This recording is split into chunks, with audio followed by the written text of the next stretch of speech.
Bonjour à tous. Dans cette nouvelle série, j'aimerais qu'on étudie ensemble les halachot de la tfila. Comme vous le savez, la tfila, la prière, occupe une place très importante dans le quotidien du juif. La halacha prévoit 3 tfilot par jour. La tfila de shacharit, celle du matin, la tfila de mincha, celle de l'après-midi, et arvit, la tfila du soir, avec des configurations spécifiques. Elles marquent ou sont marquées par les shabbatot et les fêtes. On ajoute pour certaines fêtes la tfila de Moussaf, la prière de Moussaf. D'où vient cette obligation de prier? Est-ce que la tfila a toujours été obligatoire? Et d'où vient le texte que l'on récite? Eh bien, pour cette première vidéo, ce qu'on va voir ensemble, justement, c'est une petite histoire de la tfila, une petite histoire de la prière, du texte de la tfila, tel que nous le connaissons aujourd'hui, comment le texte de la tfila est arrivé à nous. Alors, dans la Torah, on peut comprendre que les Nevi'im priaient et communiquaient avec le Créateur. On sait de façon allusive que les Avot, les patriarches, ont prié. Alors, de façon plus explicite, on sait qu'ils ont eu des discussions avec le Créateur, qui sont relatées donc dans le Sefer Bereshit, mais des prières, des tfilotes spécifiques, on ne les voit que de façon allusive. Par exemple, pour Avraham Avinu, on dit qu'Avraham Avinu a institué la tfila de Shacharit. On sait que Vayashkem Avraham Baboker, Avraham s'est levé le matin, Vayarmod el Amakom Hashem Amad Sham, et il s'est tenu, Vayarmod, il s'est tenu la Hamida. Il a dit sa Hamida à l'endroit où il était hier, et la veille, justement, c'était le moment où il avait marchandé avec le Créateur pour essayer de sauver la ville de Sodome, malgré sa grande corruption. Voilà une allusion de la tfila de Shacharit, faite par Avraham Avinu. On a Yitzhak qui Vayetse Yitzhak, la soir bassadé l'ifnot arev, qui sortait à l'approche du soir pour discuter dans les champs. C'est une allusion à la tfila de Mincha, la prière de Mincha. Et Yaakov, quand il s'enfuit de Be'er Sheva pour partir à Haran, Vaïfga Bamakom, Vayalen Sham Kiba Hashemesh, il a rencontré le lieu et il a dormi là-bas car le soir était venu. C'est une allusion à la prière du soir, parce que Vaïfga, rencontrer, ça veut dire aussi supplier. Vaïfga, Bamakom, Makom, c'est l'endroit. Certes, il a rencontré l'endroit, il a été obligé de s'arrêter à cet endroit. Et c'est aussi, il a supplié le Créateur, parce que Makom, c'est aussi une façon, c'est aussi un terme qui désigne le Créateur dans la langue des Tanaïm, dans la langue des sages, comme on le dit dans la Haggadah, Barucham Makom Baruchu. Lui, le lieu du monde, le Créateur est le lieu du monde, et le monde n'est pas son lieu. Le monde ne contient pas le Créateur, c'est le Créateur qui contient son monde. Vaïfgar Bamakom. Donc, Yaakov Avinu a prié, le soir, il a prié la tfila de Arvit. On sait que Moshe Rabbeinu a prié pour sauver le peuple d'Israël de divers décrets durant leur voyage dans le Midbar, après les diverses révoltes qui ont pu avoir lieu, après le veau d'or, après les explorateurs. À chaque fois, Moshe Rabbeinu priait pour sauver son peuple, pour sauver le peuple d'Israël. On sait que David Hamelech a écrit de très nombreuses tfilotes qui sont consignées, qui emplissent le Sefer Tehilim. À la fin d'un des livres du Tehilim, on dit d'ailleurs Kalou Tefilot, David Ben Ishai. Ici se terminent les tfilotes, les prières de David Ben Ishai. Et on sait que Daniel, dans le livre de Daniel, qui était donc un des grands ministres du roi Nebuchadnezzar et qui venait de l'exil de Judée, qui a été exilé donc par les Babyloniens et s'est retrouvé au service du roi de Babylone, comme d'autres notables de Judée, lui se tournait 3 fois par jour vers Yerushalayim pour prier, pour se prosterner devant son Créateur. Donc Daniel priait 3 fois par jour, comme nous, comme le prescrit la halacha aujourd'hui. Mais maintenant, si les Avot et les Nevi'im priaient et communiquaient avec le Créateur, est-ce que ça en fait pour nous une obligation? Est-ce que c'est une obligation légale de prier? On sait que c'est une tradition juive, mais est-ce obligatoire? Est-ce que c'est formel? On doit prendre du temps chaque jour pour Shacharit, pour Mincha, pour Arvit. Quand est-ce que c'est devenu obligatoire? Alors, d'après le Rambam, la tfila chaque jour est une obligation de la Torah. C'est une obligation de la Torah puisqu'on dit pour le servir de tout son cœur. Ezohi avoda shebalev, quel est le service du cœur? C'est la tfila. Ça veut dire que les chachamim ont fixé les heures des prières, ont fixé les heures des tfilotes en se calquant sur celle des Avot. Ils ont fixé le texte, le nosar de la tfila, le déroulement de la tfila, mais l'obligation de prier chaque jour est une obligation de la Torah. Narmanide, le Ramban, donc, qui vivait à la génération qui suivait celle du Rambam, celle de Maïmonide, donc, Narmanide, lui, pense que la tfila, la prière, n'est pas une obligation de la Torah. Il admet peut-être que dans des situations de tsarot, des situations difficiles, lo aleinu, dans des cas de besoin, on sent qu'on est en détresse, qu'on doit se tourner vers le Créateur, là, peut-être que ce serait une obligation de la Torah. Mais ce n'est pas une obligation. C'est un bienfait que le Créateur nous a prodigué. On a la possibilité de se tourner vers lui, de s'adresser à lui, de nous exprimer, de nous épancher par la tfila, mais ce n'est pas une obligation. Ce sont les chachamim qui ont fixé de façon obligatoire un rythme de tfila, un texte de tfila, et l'obligation intrinsèque même. L'obligation en elle-même de prier, c'est une institution des chachamim, des sages. Ça veut dire que on ne doit prier que quand on en ressent le besoin, selon la Torah. Mais sinon, les chachamim, eux, nous ont enjoint nous ont poussé à le faire, même si on ne se sent pas particulièrement Be'et Sarah en souffrance. Donc, en tout cas, Be'et Sarah dans des moments de détresse pour le peuple d'Israël ou pour le particulier, là, il y a peut-être même pour le Ramban, là aussi, il y aurait peut-être une obligation de la Torah. Alors, d'où vient le texte, le nosar de la tfila? La Gemara, dans Masechet Brachot, attribue l'institution du texte de la tfila et des brachot au Anshe Knesset Agdola, les membres de la grande assemblée. Les membres de la grande assemblée comptaient les derniers Nevi'im, Haggai, Zecharia, Malachi, comptaient Mordechai, Esther, Daniel, Hanania, Michel, Azaria, ces fameux ministres qui avaient servi dans la cour de Nebuchadnezzar, donc ceux qui avaient été exilés alors qu'ils étaient enfants, ils avaient été exilés de Judée par Nebuchadnezzar et qui ont régné et qui étaient dans les hautes sphères de l'administration babylonienne ou de Perse et de Médie et qui continuaient à diriger le clan Israël. Donc on est environ au IVe siècle avant notre ère. On s'apprête à reconstruire le deuxième Beth Amikdash. Ezra, Sofer, Nehemia vont bientôt monter pour relancer la construction du deuxième Beth Amikdash. C'est à ce moment-là, ce sont tous ces sages-là, ces gens de la grande assemblée, comptaient notamment aussi Shimon HaTzadik, le premier Kohen Gadol du deuxième Beth Amikdash. Ce sont eux qui ont fixé le texte de la Tfila. Alors Rabbi David Abudaram, qui est un sage de la fin de la période espagnole, donc à la fin du Moyen Âge, on est presque à la Renaissance, donc Rabbi David Abudaram, juste avant l'expulsion des Juifs d'Espagne, une génération avant, explique que même si jusque-là chacun pouvait prier avec ses mots, la tfila c'était quelque chose de personnel, chaque navi s'exprimait à sa manière, chaque prophète s'exprimait à sa manière, et chaque particulier aussi pouvait s'exprimer avec ses mots. Mais l'exil avait fait oublier le Lachon HaKodesh, avait fait oublier au peuple juif la langue des Nevi'im, la langue des prophètes, et donc il ne pouvait plus s'exprimer dans cette langue au Créateur. C'est dire l'importance de la langue hébraïque, l'importance du Lachon HaKodesh. Donc, d'après Rabbi David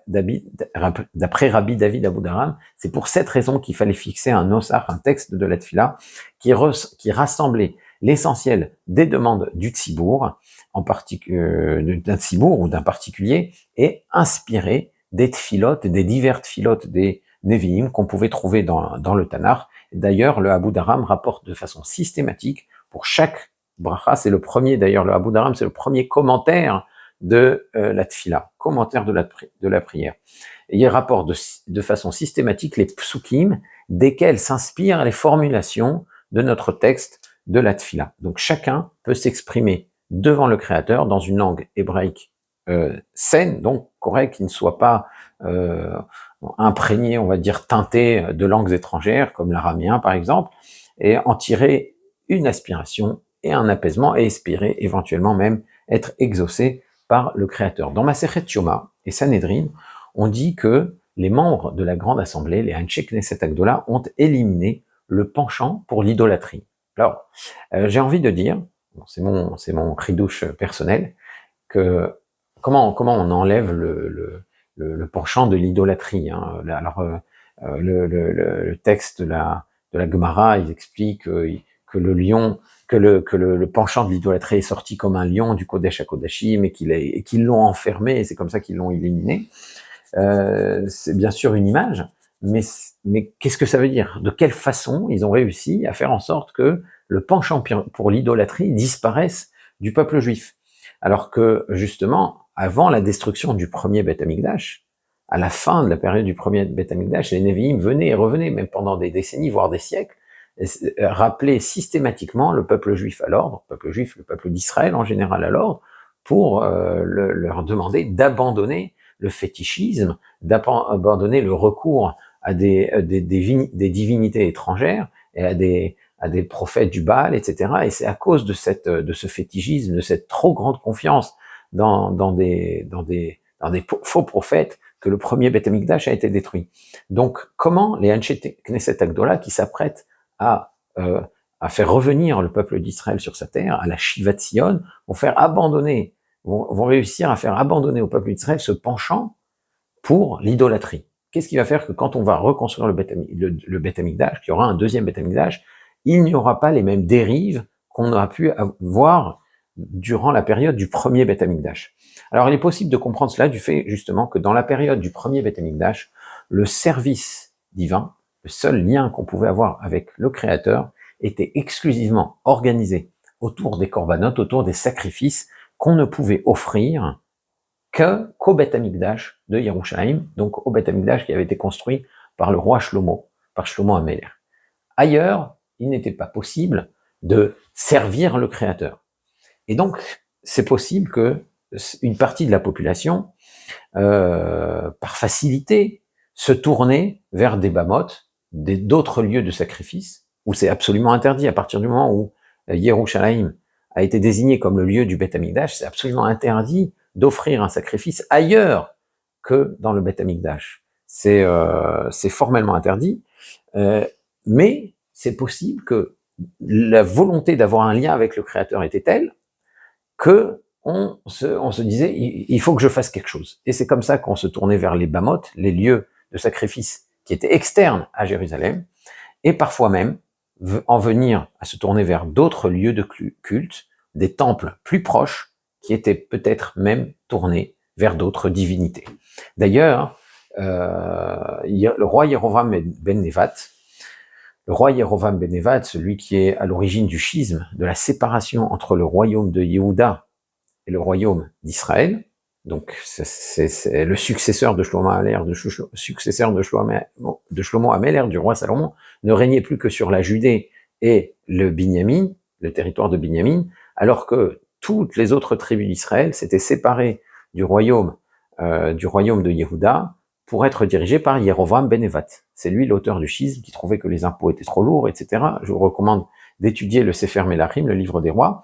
Donc Yerovam ben Nevat avait bâti des temples avec des veaux d'or et institué une fête au mois de Cheshvan, une fête qui n'existait pas, un Moed Asher Bada Milibo. Il a inventé cette fête pour empêcher ses sujets de pèleriner les Shalosh Regalim, les trois fêtes, au Beth Amikdash, où son rival, roi de Yehuda, serait à l'honneur. Donc on voit bien que l'impossibilité d'aller servir le Créateur au Beth Amikdash, c'est ce qui a encouragé Yerovam ben Nevat il fallait trouver un remplacement pour ne pas monter à Yerushalayim. Et donc, il fallait contenter le peuple qui avait besoin de ce lien spirituel, de ce service spirituel, avec des temples d'idolâtrie. Donc, en créant un texte de la Tfila, en créant les règles du Minyan, les règles du en institutionnalisant le Bet HaKnesset, la notion de synagogue, et les brachot, les Anshe Knesset Agdola ont mis donc un terme à ce penchant de l'idolâtrie. Ça veut dire que, où qu'on soit, on a la possibilité de s'adresser au Créateur et pas besoin de chercher un autre culte.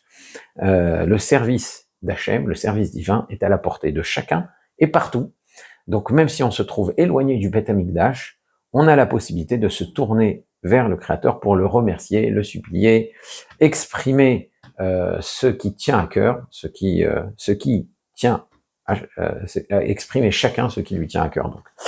Et on peut expliquer, c'est une proposition, on peut expliquer de cette façon le fait que les Anshe Knesset Agdola, les gens de la grande assemblée, ont fait disparaître de cette manière le penchant de l'idolâtrie.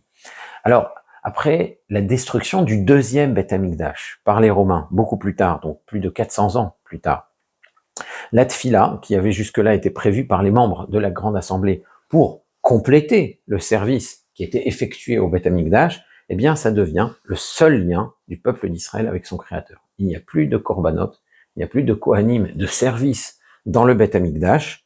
Les sacrifices réguliers autour desquels s'organisait la vie religieuse, donc pendant cette période-là, y compris les tfilotes, furent remplacés par les seuls tfilotes. Seuls les tfilotes restaient. Et même le texte de la tfila a dû changer. Par exemple, la tfila qu'on a de nos jours à Machazir Shechinatol Tzion, qui ramène sa Shechina à la présence divine à Tzion, elle vient remplacer en réalité la tfila ta'avoda, l'agrément du service. Ça veut dire que avant on disait Baruch Ata Hashem, Amekabel Avodat Israël, Avodat Amo Israël, Beracham, qui accepte, qui agrée le service de son peuple d'Israël. Ça, c'était à l'époque où on pouvait offrir les sacrifices au Beth Amikdash. Une fois que ce service des sacrifices a cessé, on prie à Machazir Shechinatol Tzion, qui ramène sa Shechina à Tzion, en espérant pouvoir renouveler le service qui s'y déroulait.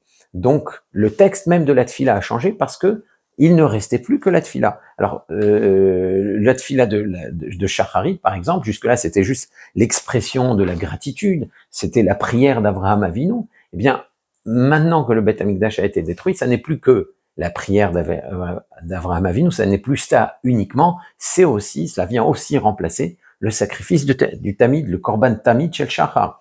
La mincha, qui était l'expression de la discussion de Yitzhak, le symbole du din, le symbole de la rigueur, le symbole du bilan, puisqu'on est on s'approche de la fin de la journée, eh bien, ça vient remplacer aussi le Tamid Shel Ben Ha'arbaim, le sacrifice quotidien de l'après-midi. Et Arvit, la tfila de Yaakov, qui est l'expression de la Emouna, l'expression de la confiance en Dieu, malgré la perte de repère de la nuit, malgré l'exil qu'il s'apprête à vivre, Yaakov s'apprête à aller en exil, eh bien, ça ne vient plus n'être que cette expression-là de la prière de Yaakov, ça vient aussi remplacer une partie du service effectué au Beth Amikdash, l'offrande des dernières graisses sur le Misbéar, des graisses du Tamid, chez le Ben Ha'arbaim, qui pouvaient être déposées la nuit sur le Misbéar. Donc ce basculement du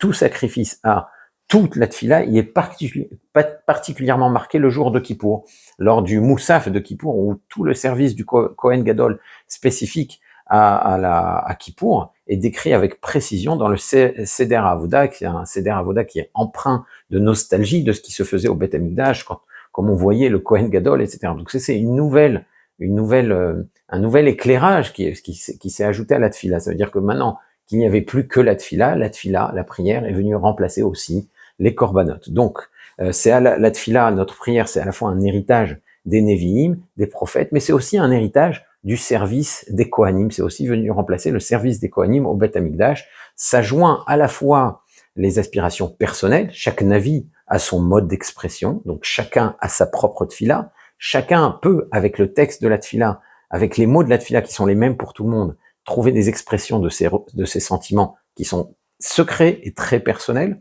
et en même temps, c'est l'expression de tout un peuple qui attend que le plus rapidement possible, on puisse voir que Akadosh Baruch Hu, Machazir Shechinatol Tzion, ramène sa présence divine à Tzion. Donc on aura vu une petite histoire de la tfila dans cette vidéo. J'aimerais, dans la prochaine vidéo, expliquer un petit peu la teneur de la tfila. Qu'est-ce que c'est que cet exercice de la tfila? Qu'est-ce que c'est que cette méditation qu'on s'applique à pratiquer quand on prie, quand on dit une tfila, et on verra bien entendu les halachot qui commencent à en découler. Donc d'ici là, je vous dis à très bientôt. Si vous avez des questions, bien entendu, posez-les dans les commentaires ou dans notre groupe WhatsApp. Et pour la prochaine fois, jusqu'à la prochaine, d'ici la prochaine fois, je vous dis à très bientôt. Au revoir.